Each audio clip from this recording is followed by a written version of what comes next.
Hey One Piece fans, today I'm going to share with you my thoughts and summary of One Piece chapter 1069. Spoilers ahead, so you watch at your own risk. One Piece chapter 1069 begins with Egghead Island is in disorder, and the various workers and researchers are escaping from Rob Lucci and the Vegapunk Atlas. Monkey D. Luffy's group meanwhile stands determined and stares down Lucci and Esper, the Bartolomeo Kuma Seraphim model.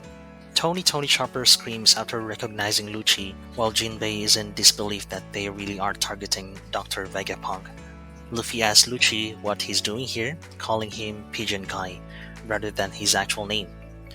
Lucci transforms into his normal form here before responding that Egghead is a government island after all. Luffy agrees that they are the ones out of place, as Chopper begs Luffy to hurry up and leave the area. I'm not sure Egghead will be the perfect place for this bloodshed, but if Vegapunk escape with the Straw Hat Pirates, that'll be a major threat than they already have. Kaku of CPO then remarks on seeing the Straw Hats and Jewelry Bonnie with them. He then tells Lucci that they can't lay a hand on them since Luffy is now officially a Yonko, meaning they need orders to act against him. Luffy meanwhile is distracted by something and asks Jinbei to look after Bonnie. I love how everyone treats Luffy, being called Emperor, and him being so important that they don't even want to touch him. It's just nice to see.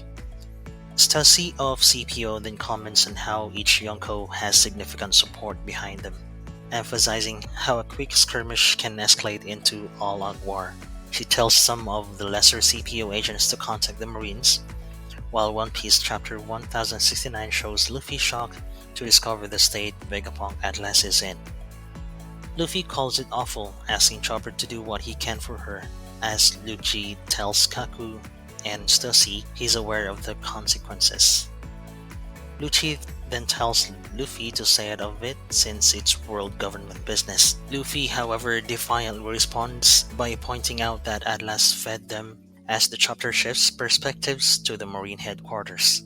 Akainu is seen being told the Straw Hats Pirates are on Egghead Island, cursing how things keep getting messier. He asks the reporting Marine if Vegapunk is onto CPO, which he confirms due to CPO needing to force their way in. Akainu continues cursing Lucci and the situation, commenting on how he thought those brats would consult him before declaring war. Akainu then points out how Dr. Vegapunk possibly cutting a deal with Luffy would be a major blow to the Marines' military superiority. He then asks where Kizaru is, with the reporting Marine responding that Kizaru has already left for Egghead as planned. Akainu then orders Lucci to wait for the Marines, emphasizing the importance of not engaging Luffy under any circumstances. I'm really looking forward to Kizaru's arrival unless Grandpa Rayleigh come around to auto-counter Kizaru. The chapter then returns to Egghead Island where Chopper, Jinbei, Bonnie, Vegapunk Atlas, and the island's various residents are all running away from Luffy and Lucci. Jinbei warns Luffy that he has to be sure he wants to do this since the world government will consider this as a major incident. Meanwhile, Nami and the other Straw Hats with her are commenting on Rob Lucci's strange appearance, questioning if he always looked like that. Meanwhile, comments on Luffy's awakened zone powers, saying that they tend to overwhelm the user's mind, and alludes to Luffy's situation as being exceptional. Awakened Rob Lucci looks cool, and it's so good to see Gear 5 in action again after so long. Also, I was hoping that Gear 5 wasn't going to be an Ultra Extinct type thing where Goku didn't know how he did it post Universal Tournament in order to do it again. Luffy just straight up going full awakening his lit, and can't wait for all this to get animated. The only reason Luffy is in Gear 5 is because he wants to get a proper hold of it. He could easily beat Lucci in Gear 4. One Piece chapter 1069 then reveals that Rob Lucci has also unlocked an awakened form, currently using it to fight Straw Hat. The black patterning in his leopard skin looks more like clouds than traditional animal patterning, He also has a scarf of black clouds or flames around his neck and shoulders, similar to what Luffy is seen within Gear 4 and 5, but black instead of white. Lucci teases Luffy that he isn't the only one who has gotten stronger, while Kaku tries to tell Lucci to stand down since they don't have permission.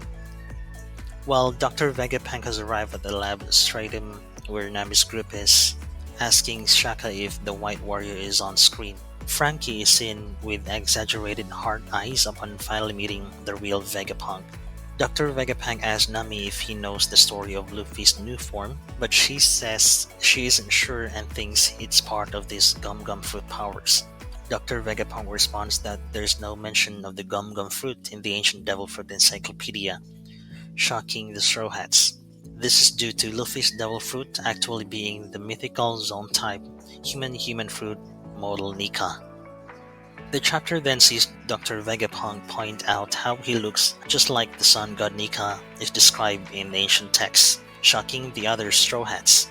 He then explains who Nika is, the warrior of liberation who brings happiness and joy to all. Meanwhile, Luffy is seen laughing and bouncing all over as he fights Lucci, as is expected of his Gear 5 form. Dr. Vegapunk explains that Nika's name has been wiped from history, but says that as long as people's desires persist, Nika will never cease to be. Dr. Vegapunk then shockingly claims that humanity owes all there is to desire, including the devil fruits. This completely shocks the Straw Hats present, prompting him to elaborate further. One Piece Chapter 1069 then sees Dr. Vegapunk reveal that devil fruits come to be as a result of the desires of the next step in the potential evolution of life. Statements or wishes such as "I wish I could do" or "if only we could do" are actualized by the devil fruit powers. He says that they each showcase a different possibility for the future of humanity. He continues calling these deviations from humanity's natural course of evolution unnatural. Dr. Vegapunk then explains that it makes sense that the mother of nature, the sea itself, is the only weakness of all devil fruits, since their unnatural phenomena are fully rejected by the sea. He then says that those who have eaten devil fruits live a totally alien existence born out of limitless permutations of imagination. I can't believe we're actually here. The truth about devil fruits after 25 years. Robin looked like her curiosity reached the top level while listening to Vegapunk Devil Fruits lecture. However, Dr. Vegapunk ends this by affirming that this is just a theory, saying that regardless of what anyone believes or thinks, it's truly a wondrous world what they live in. Throughout this whole explanation of Vegapunks, Gear 5 Luffy and an awakened Lucci are seen clashing in epic proportions, with neither seemingly able to get the upper hand. One Piece Chapter 1069 then sees Sentomaru appears at Luffy and Lucci's battlefield with the S-Hog, S-Snake, and S-Shark Seraphims in tow. These are the Seraphim models based on Dracul Mihawk, Boa Hancock, and Jinbei, respectively. Sentomaru initially thinks he has to back up CPO, but Dr. Vegapunk explains that they've come to take his life, asking Sentomaru to betray the world government and help him. Sentomaru eventually agrees while Kaku recognizes the danger in the situation and orders S-Bear to take out one of the other Seraphim. However, Stacy points out that it's no use, as Sentomaru orders S-Bear to get rid of the CPO agents. Kaku then explains that Sentomaru orders Trump the authority chip that they have, allowing him to take the sole control of the Seraphim.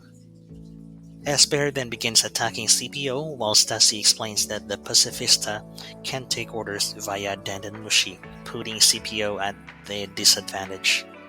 A graph appears that outlines the Pacifista command's hierarchy from highest to lowest authority as the Gurusei Dr. Vegapunk, which includes the satellite bodies, Sentomaru, and finally anyone with the authority chip. Stacy explains that since the Pacifista can take orders via Denden Mushi, not even the Gurusei can help CPO currently. One Piece Chapter 1069 then sees Kaku comment on how costly the destruction of the Seraphim would be to the world government, berating Lucci for not thinking before he acts. Lucci meanwhile is hit by a new move of Luffy's called Gum Gum Mole Pistol, which features a fist coming out from the ground and punching Luffy in his stomach. Sentomaru meanwhile commands S-Snake to lead the Straw Hats to the vacuum rocket and see them safely through the frontier. S-Hawk and S-Shart meanwhile are told to suppress CTO. One Piece Chapter 1069 then sees Jinbei ask Chopper if he's seeing things, to which Chopper says he thought the S-Shark Seraphim looks familiar. The two of them realize that the Seraphim are based on Shishibukai, which Jinbei questioning if the former warlords were cloned. Unfortunately, fans don't get inarguable answers to that question here. Luffy meanwhile greets Sentomaru by calling him Battle Axe, saying it's been a while. However, Sentomaru responds that they're not friends, before asking him if he'll really help Dr. Vegapunk escape.